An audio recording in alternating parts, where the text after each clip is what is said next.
Muy buenos días, bienvenidos y bienvenidas a una nueva entrega, un nuevo material de nuestro seminario de comprensión y producción de textos académicos de la Universidad del Valle. Yo soy el profe Farid Abud y en el día de hoy vamos a realizar una introducción a la argumentación y veremos más específicamente el modelo argumentativo de Stephen Toulmin.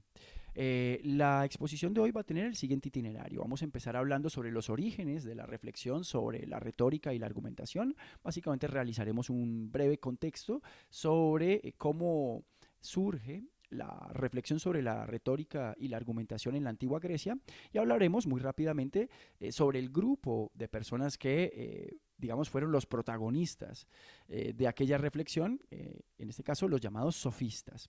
Luego haremos una breve recapitulación sobre qué es la argumentación, volveremos sobre aquello que vimos cuando abordamos los modos de organización del discurso y por último vamos a abordar, ahora sí, más específicamente y a profundidad, el modelo argumentativo propuesto por Stephen Toulmin.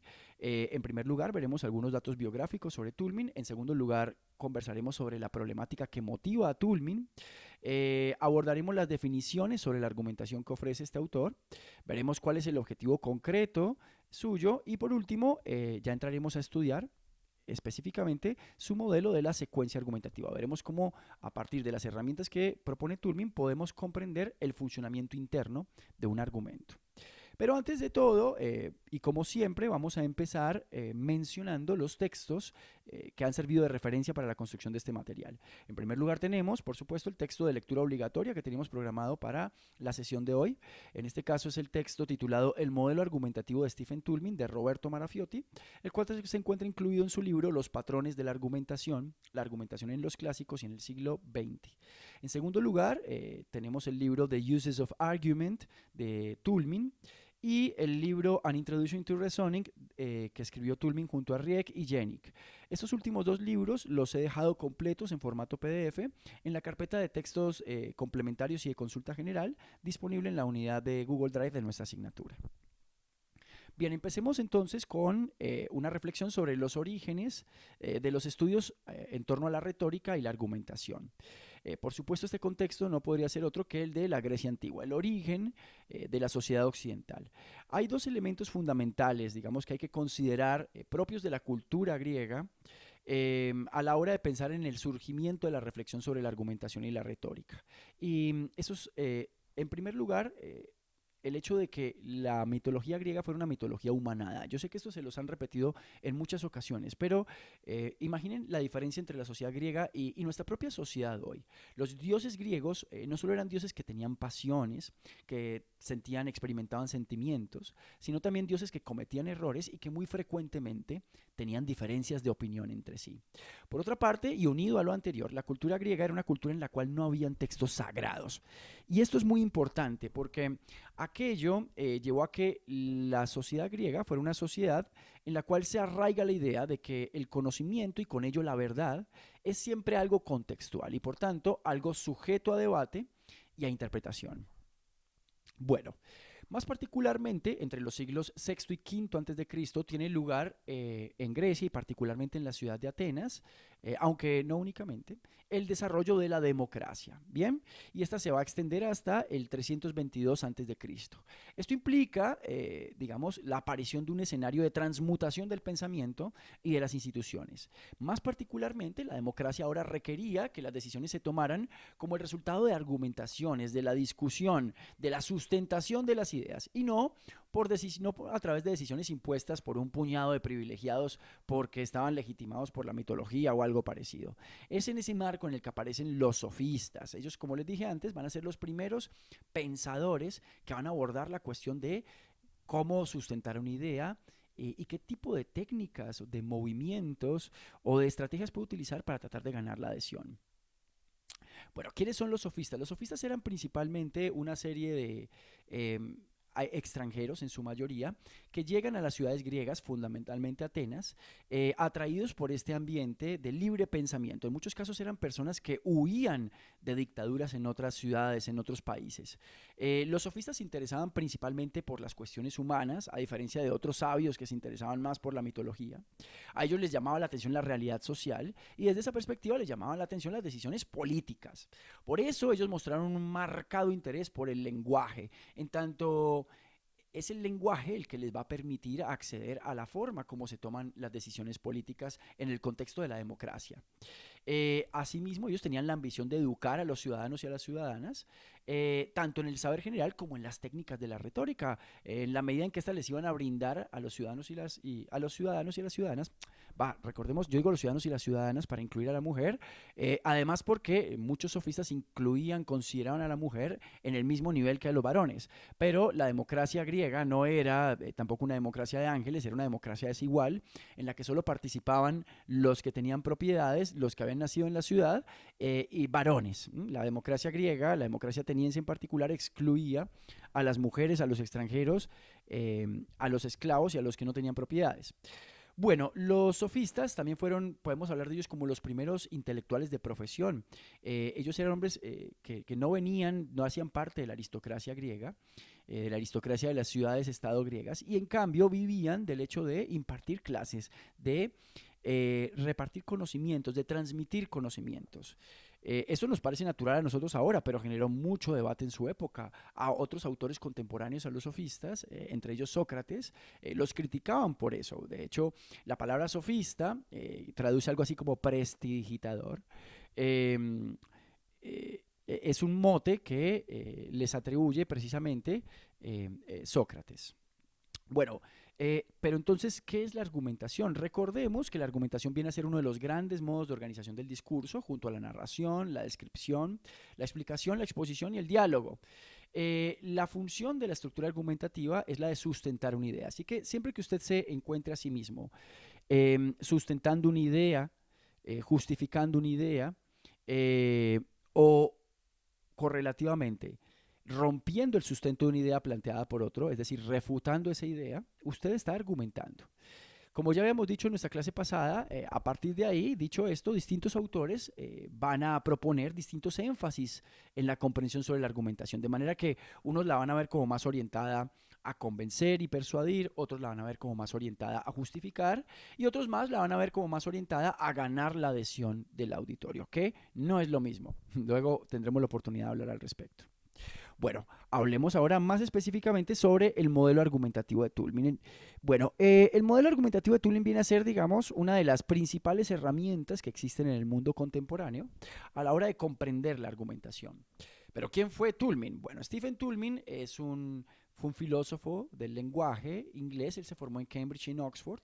Él recibe la tradición del segundo Wittgenstein y de Austin, es decir, se inscribe dentro de esta misma corriente filosófica que ya habíamos tenido sobre la cual ya hemos tenido la oportunidad de charlar, a la que se denomina filosofía del lenguaje cotidiano.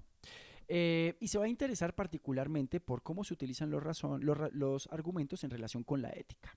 De hecho, su tesis doctoral que presentó en 1948 se basa en Wittgenstein, es una aplicación de las teorías de Wittgenstein aplicada al uso de los argumentos éticos. Bueno, ahora, ¿cuál es la problemática que motiva a Toulmin? ¿Por qué Toulmin se interesa por la argumentación en conexión con la ética? Como ustedes notarán, Toulmin está escribiendo recién terminada la Segunda Guerra Mundial y se pregunta cómo fue posible que la sociedad llegase a ese punto, que llegásemos al límite de asesinarnos por miles. ¿Cómo es que a través de la razón, cómo es que mediante el uso de los argumentos se llegó a justificar acciones tan terribles como el Holocausto o el bombardeo con armas atómicas de las ciudades de Hiroshima y Nagasaki? Tulin va a decir, ¿cuál de todos estos argumentos debemos aceptar, de todos estos argumentos que aparecen en momentos de crisis social? ¿Cuáles de todas estas razones son buenas razones? ¿Y hasta qué punto debe uno confiar en la razón cuando se trata de tomar decisiones morales? Bueno, esto es lo que va a llevar a Toulmin a interesarse por la argumentación.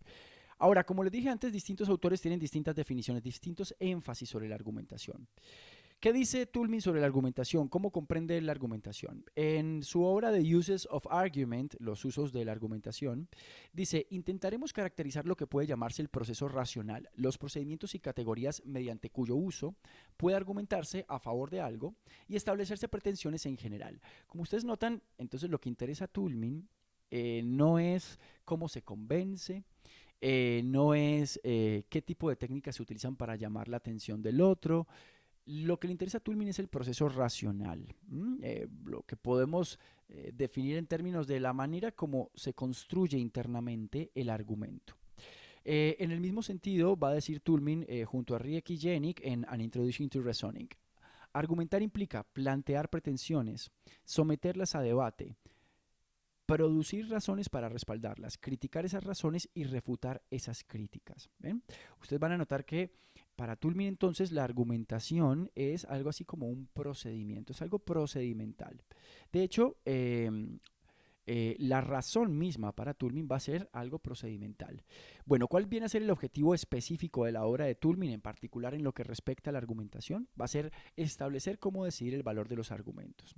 Para Toulmin, un buen argumento va a ser aquel que resiste a la crítica y a favor del cual puede presentarse un caso que satisfaga los criterios requeridos para merecer un veredicto favorable.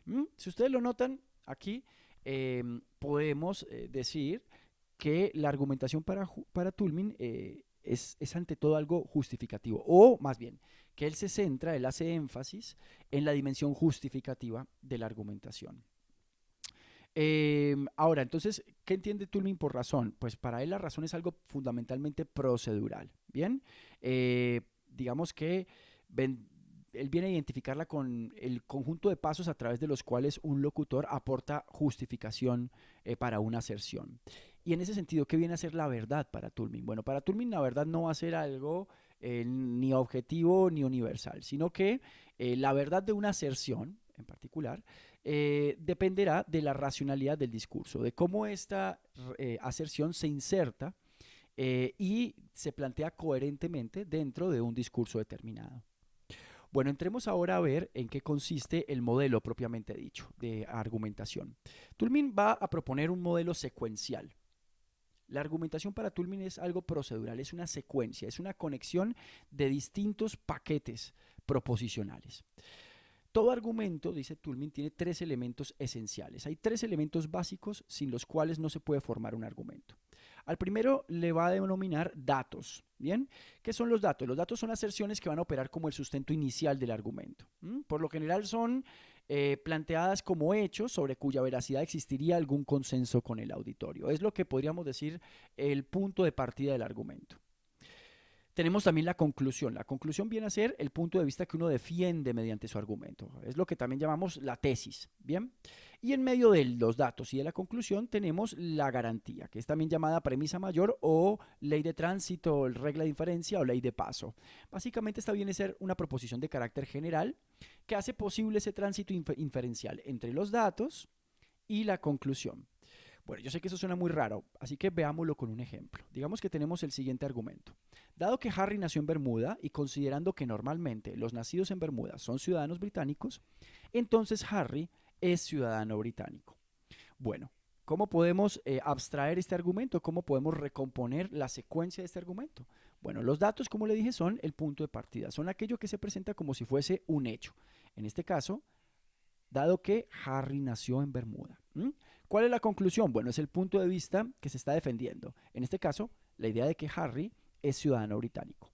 Y en medio tenemos la garantía, que es lo que nos permite pasar del dato a la conclusión. Es decir, lo que me permite inferir que, dado que Harry nació en Bermuda, Harry es ciudadano británico. ¿Qué es lo que me permite inferir eso? Bueno, la idea de que normalmente los nacidos en Bermuda son ciudadanos británicos. Como ustedes notan, la garantía se presenta siempre así como una regla muy general y como algo que se presupone es comprendido y compartido por el interlocutor y el auditorio.